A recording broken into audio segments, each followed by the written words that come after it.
আপনি কি জানেন ইবলিস শয়তানের সবচেয়ে প্রিয় অনুচর কে?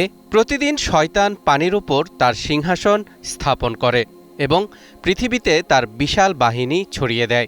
দিন শেষে অনুচররা এসে রিপোর্ট করে কে কি করেছে। একজন এসে বলে, আমি অমুককে দিয়ে চুরি করিয়েছি। আরেকজন বলে, আমি অমুককে দিয়ে মদ পান করিয়েছি। শয়তান বলে, তুমি তেমন কিছুই করনি। কিন্তু যখন একজন অনুচর এসে বলে, আমি আজ স্বামী স্ত্রীর মধ্যে ঝগড়া বাঁধিয়ে তাদের সংসার ভেঙে দিয়েছি, বিচ্ছেদ ঘটিয়েছি, তখন শয়তান আনন্দে লাফিয়ে উঠে তাকে বুকে জড়িয়ে ধরে বলে, হ্যাঁ, তুমিই সবচেয়ে চমৎকার কাজ করেছ। অবাক হচ্ছেন? ভাবছেন কেন একটা সংসার ভাঙলে শয়তান এত খুশি হয়? কারণ শয়তানের মূল লক্ষ্যই হল সমাজকে ভেতর থেকে ধ্বংস করে মানুষকে জাহান্নামের পথে নিয়ে যাওয়া।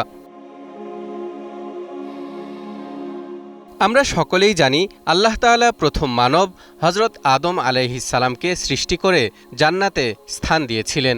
কিন্তু এই শয়তান অহংকার করে আদম আলাইহিস সালামকে সেজদা তো করেইনি, উল্টো আল্লাহর সাথে এক ভয়ঙ্কর চ্যালেঞ্জ ছুড়ে দিয়েছিল। তার চ্যালেঞ্জ ছিল, সে মানুষকে ধোঁকা দিয়ে ভুল পথে চালিয়ে অধিকাংশ মানুষকে জাহান্নামে নিয়ে যাবে।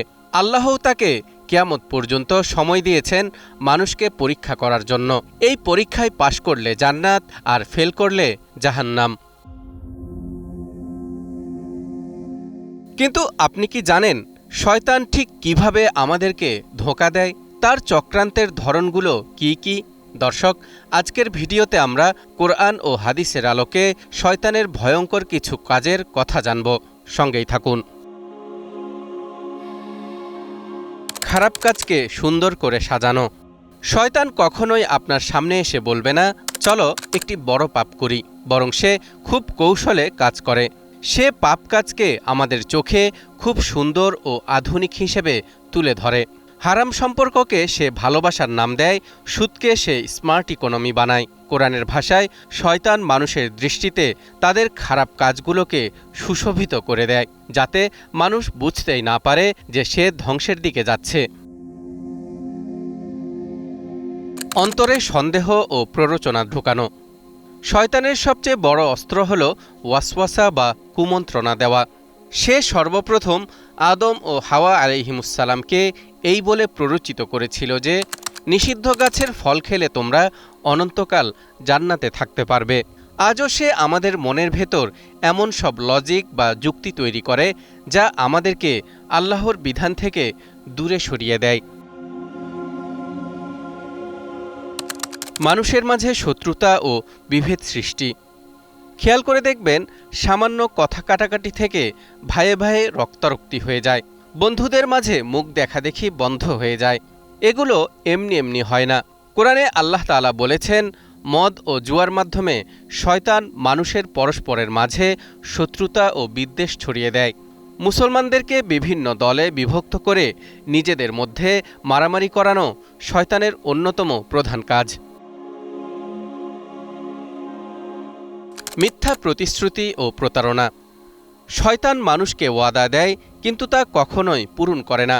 সে আপনাকে বোঝাবে, জাকাত দিলে বা দান করলে তো তোমার টাকা পয়সা কমে যাবে, তুমি গরিব হয়ে যাবে।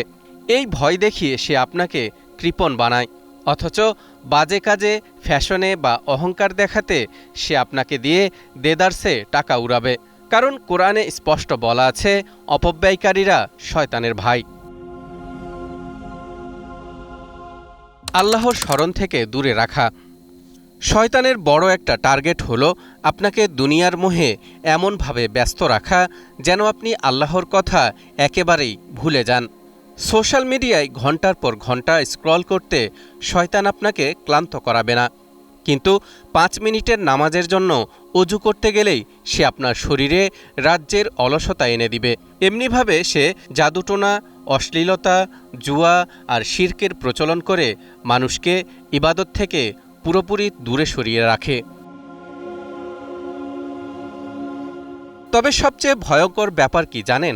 দুনিয়াতে যে শয়তান আপনাকে পাপ করতে এত উস্কে দিচ্ছে, কিয়ামতের দিন সে আপনার কোনো দায়িত্বই নেবে না। পবিত্র কোরআনে আল্লাহ তাআলা জানিয়েছেন, কিয়ামতের দিন যখন সবার বিচার শেষ হয়ে যাবে, তখন জাহান্নামীদের সামনে শয়তান এক ভাষণ দিবে।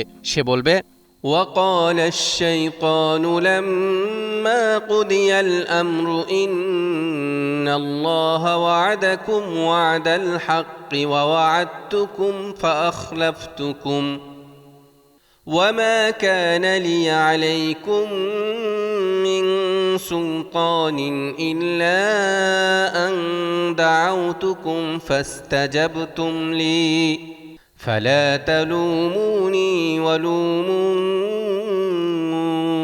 أنفسكم ما أنا بمصرخكم وما أنتم بمصرخي إني كفرت بما أشركتمون من قبل إن الظالمين لهم عذاب أليم।